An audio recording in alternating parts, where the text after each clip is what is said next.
તમે એક સંખ્યા લખો, પાછળ લખો. ચાલો 14, 28, 57. સરસ લખો.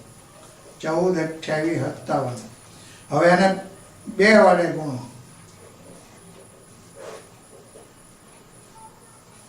એ તો સહેલું છે. 14, 28, 57 ગુણ્યા 2.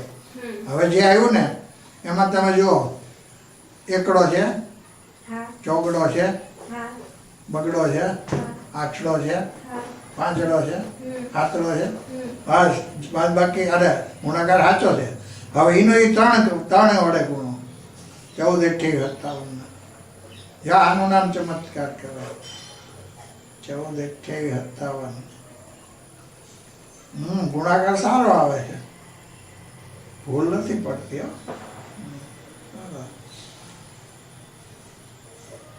એમાં પણ તમે જુઓ, એકડો છે, ચોગડો છે, બગડો, આઠડો, ક્રમ ફરી જાય, પાંચડો, હાથડો.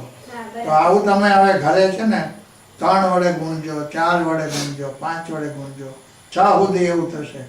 14 તો આ ચમત્કારિક સંખ્યા કહેવાય, દુનિયાની ચમત્કારિક સંખ્યા છે. એટલે કઈ છે સંખ્યા? 14, 28, 57. એટલે આમ આખું બોલીએ તો શું બોલાય? 1,42,800.